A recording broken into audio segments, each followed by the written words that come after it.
اللہ نے فرمایا وَلَيَالٍ عَشْرٍ، 10 راتوں کی قسم، 10 راتوں کی اللہ نے قسم فرمائی ہے۔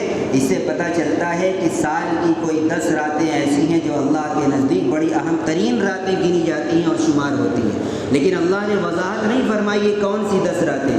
قرآن کی تفسیر کرنے والے حضرات مفسرین کرام نے احادیث طیبہ کی روشنی کے اندر لکھا ہے، اکثر مفسرین کی رائے یہ ہے کہ یہ جو 10 راتوں کی اس آیت میں قسم کھائی گئی ہے، اس سے اسی ماہ ذی الحجہ کی شروعات کی 10 راتیں مراد ہیں۔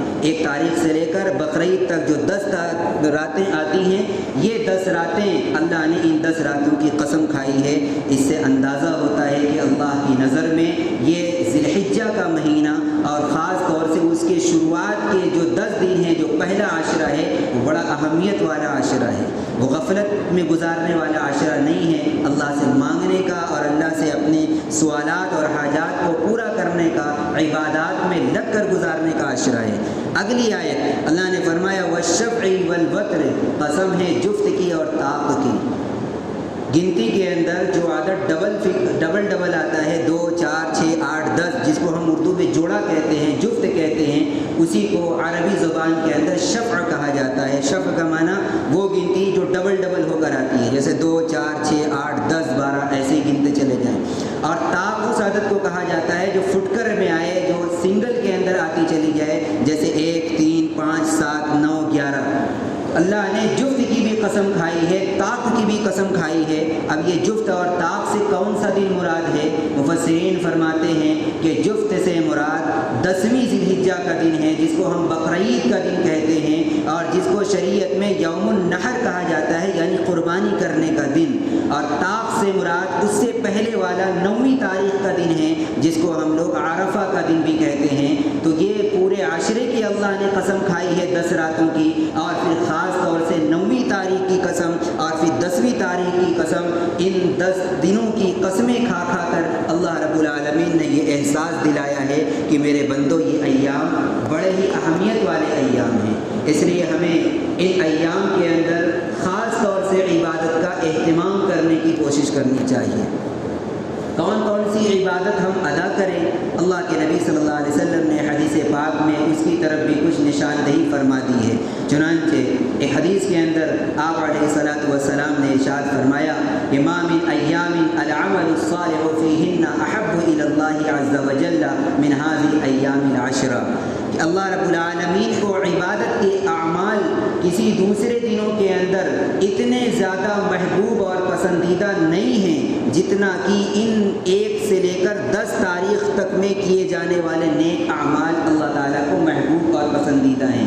آدمی سال کے 350 دنوں میں نیکیاں کرتا رہے اور ان 10 دنوں میں وہی نیکیاں کرے، اللہ کو ان 350 کے مقابلے میں ان 10 دنوں میں کی جانے والی نیکیاں، کیے جانے والے اعمال، ادا کی جانے والی عبادتیں انتہائی محبوب اور پسندیدہ ہیں۔ اللہ تعالیٰ کی طرف سے محبوبیت بڑھا دی جاتی ہے۔ جب اللہ کے نبی نے یہ بات بیان فرمائی، صحابہ کرام کے دلوں میں فوراً ایک سوال پیدا ہوا۔ ہمارے ذہن میں تو نہیں پیدا ہوا ہوگا، اس لیے کہ ہمیں دین اور شریعت سے مطلب ہی کیا ہے، ہم دین کو پڑھنے اور سمجھنے کی کوشش ہی کتنی کرتے ہیں۔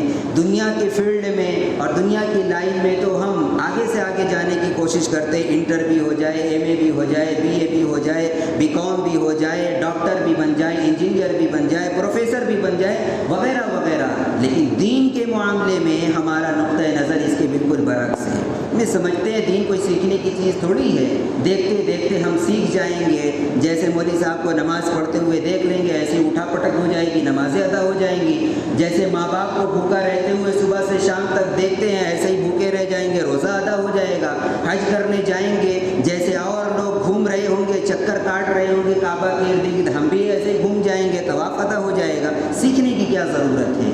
لیکن صحابہ کرام رضوان اللہ علیہم اجمعین کے دلوں میں دین سیکھنے کا اعلیٰ درجے کا جذبہ پایا جاتا تھا۔ جب بھی کوئی دین کی بات سامنے آتی تھی اور اس پر انہیں کوئی ڈاؤٹ ہوتا تھا، کوئی سوال ذہن میں آتا تھا، فوراً اللہ کے نبی کی خدمت کے اندر اس کو پیش کیا کرتے تھے، اللہ کے نبی اس کا حل بیان فرما دیا کرتے تھے۔ اس سے ایک سبق ہمیں اور بھی ملتا ہے کہ اگر دین کے معاملے میں نفس میں، ذہن میں کوئی وسوسہ آئے، کوئی خیال آئے، کوئی اشکال پیدا ہو، تو ہمیں انبیاء کے وارث باعث حضرات علماء کرام کی طرف رجوع کرنا چاہیے اور ان کے سامنے اپنا اشکال رکھ کر, اپنا سوال رکھ کر تسلی کر لینی چاہیے, جواب لے لینا چاہیے. آج کل مختلف پلیٹ فارم کے ذریعے سے لوگوں کے ذہن و دماغ میں شکوک و شبہات پیدا کرنے کی کوششیں برابر جاری اور ساری ہیں. دین کے نام پر, نئی تحقیق کے نام پر یوٹیوب پر بیٹھ کر کوئی پروفیسر اپنے آپ کو بتا رہا ہے, کوئی انجینئر بتا رہا ہے, کوئی ڈاکٹر بتا رہا ہے, اور وہ ایسی منمانی دین کی تشریح کر رہا ہے جو آج تک امت کے علماء سے منقول نہیں ہے, جو حضرات صحابہ کرام سے منقول نہیں ہے, جس کا احادیث طیبہ میں دور دور تک کوئی ثبوت موجود نہیں ہے. اور لوگ انہی باتوں کو سن کر پھر دین سے متنفر ہونے لگتے ہیں, اپنی بقیہ سابقہ زندگی میں کیے جانے والے اعمال کو غلط سمجھنے لگتے ہیں. یہ سمجھ بیٹھتے ہیں کہ اب تک ہم غلط سمجھتے آ رہے تھے, اس نے جو دین ہمیں سکھایا ہے واقعتاً یہ صحیح دین ہے.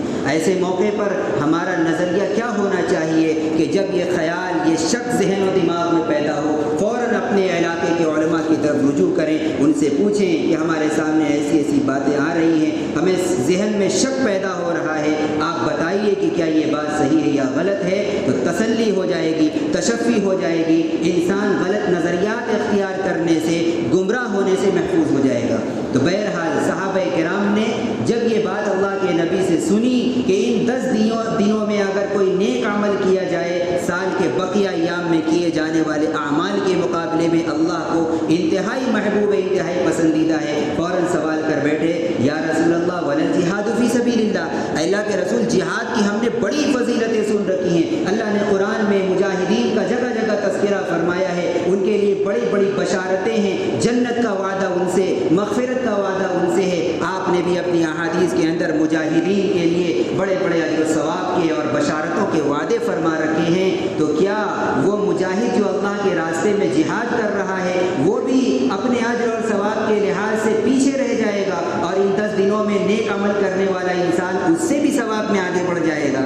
اللہ کے نبی نے فرمایا ولا الجہاد فی سبیل اللہ. ہاں میرے صحابہ, ان 10 دنوں میں کیا جانے والا نیک عمل اللہ کے راستے میں بقیہ 350 دنوں میں کیے جانے والے جہاد سے بھی زیادہ افضلیت رکھتا ہے.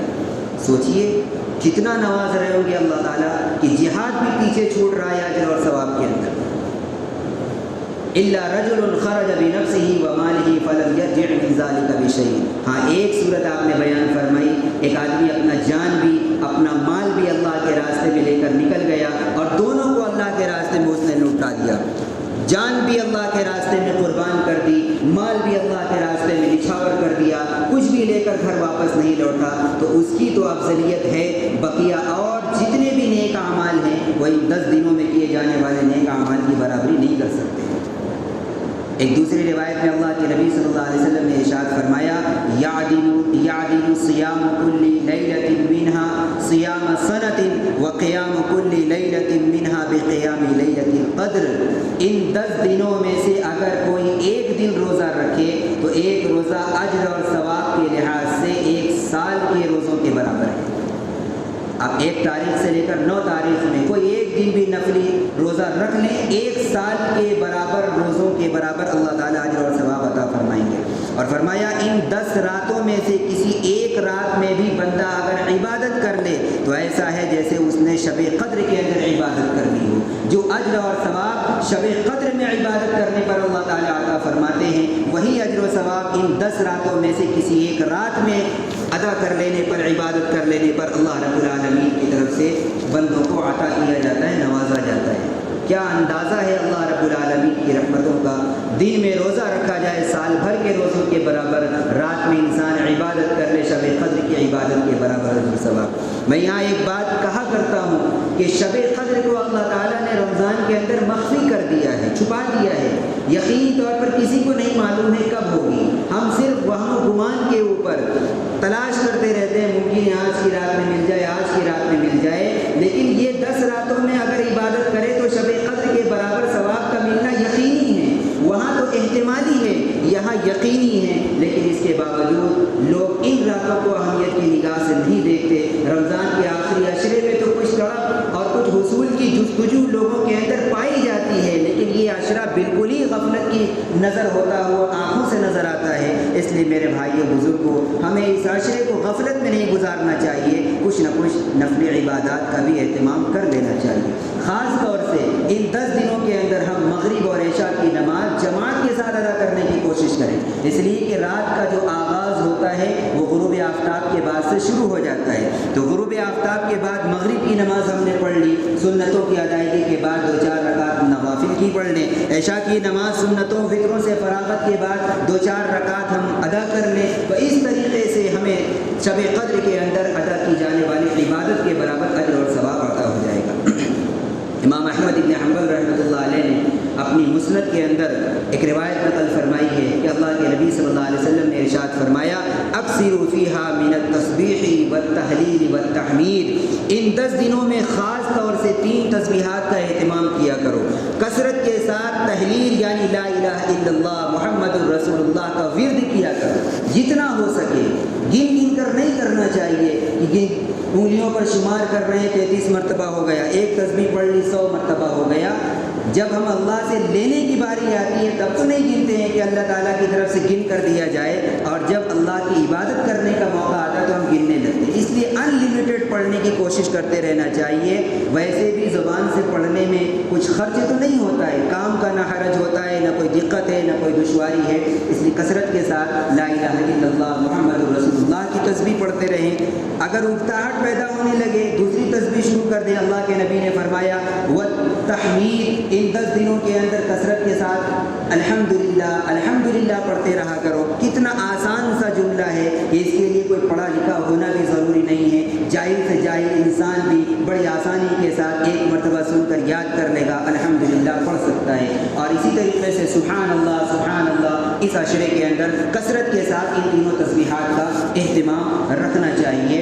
تو یہ ذی الحجہ کے اندر، ماہ ذی الحجہ کے اندر کیے جانے والے چند اعمال کی طرف اللہ کے نبی صلی اللہ علیہ وسلم نے نشاندہی فرمائی ہے، اس لیے ہمیں اس کی طرف دھیان دینے کی، توجہ دینے کی ضرورت ہے۔ چونکہ وقت بہت مختصر ہے اس لیے اب میں اپنی گفتگو کو دوسرے موضوع کی طرف آگے بڑھانا چاہتا ہوں۔ علماء نے لکھا ہے کہ ماہ ذی الحجہ کی جو اتنی فضیلت ہے، اس فضیلت کی 3 بڑی وجوہات ہمیں ملتی ہیں۔ پہلی بڑی وجہ یہ ہے کہ اس کے اندر حج جیسی اہم ترین عبادت کی ادائیگی ہوتی ہے۔ اللہ تعالیٰ نے حج جیسی اہم عبادت کی ادائیگی کے لیے اسی زمانے کو اور اسی عشرے کو خاص فرمایا ہے۔ بقیہ عبادتوں کا حال تو یہ ہے کہ نماز ہم پورے سال پڑھ سکتے ہیں، روزہ کہیں بھی انسان رکھ سکتا ہے، زکوٰۃ کہیں پر بھی ادا کر سکتا ہے، لیکن حج ایک ایسی عبادت ہے جو پورے سال ادا نہیں کی جا سکتی اور پوری دنیا میں کہیں بھی ادا نہیں کی جا سکتی ہے۔ اس کے لیے اللہ نے ٹائم بھی فکس کر دیا ہے، جگہ بھی مقرر فرما دی ہے کہ جب کعبہ کے پاس آؤ گے اور 8 تاریخ کو مینا میں جاؤ گے، 9 کی صبح عرفات میں جاؤ گے، پھر 9 کی رات میں مزدلفہ جاؤ گے، 10 کو مینا میں آ کر شیطان کو کنکریاں مارو گے، پھر قربانی کرو گے، پھر طواف زیارت کرو گے، تب جا کر تم حاجی بن سکتے ہو۔ ورنہ پورے سال اگر انسان 10 دنوں کو چھوڑ کر 10 تاریخ کے بعد سے پورے سال اگر چاہے کہ میں حاجی بن جاؤں، نہیں بن سکتا ہے۔ اللہ تعالیٰ نے یہ 10 دن حج کی عبادت کے لیے مقرر فرمائے ہیں، اور انسان پوری دنیا میں چاہے کہ میں کہیں بھی حاجی بن جاؤں، کسی دوسرے جگہ کا چکر لگا کر نہیں بن سکتا ہے۔ تو حج بڑی اہم ترین عبادت ہے شریعت میں، اس اہم ترین عبادت کی ادائیگی کے لیے اللہ نے اس زمانے کو خاص فرمایا۔ دوسری اہم ترین عبادت عید الاضحیٰ کی عبادت ہے، جو مسلمانوں کی دوسری عید اور دوسرا تہوار شمار کیا جاتا ہے، وہ بھی اسی عشرے کے اندر رکھ دیا گیا ہے۔ تیسری بڑی اہم ترین عبادت قربانی کی عبادت ہے، وہ قربانی کی عبادت بھی اسی عشرے کے اندر رکھی گئی ہے۔ 10 تاریخ اور 11 تاریخ اور 12 تاریخ یہ 3 دن قربانی کے لیے شریعت کی طرف سے مقرر کر دیے گئے ہیں۔ تو یہ 3 بڑی وجوہات ہیں، ان وجوہات کی وجہ سے یہ عشرہ بڑا ہی اہم ترین عشرہ بن جاتا ہے۔ اس لیے ہمیں اس عشرے کو غفلت کی نظر نہیں ہونے دینا چاہیے، بلکہ اللہ کی طرف رجوع ہو کر، متوجہ ہو کر عبادات میں لگ کر گزارنے کی کوشش کرنی چاہیے۔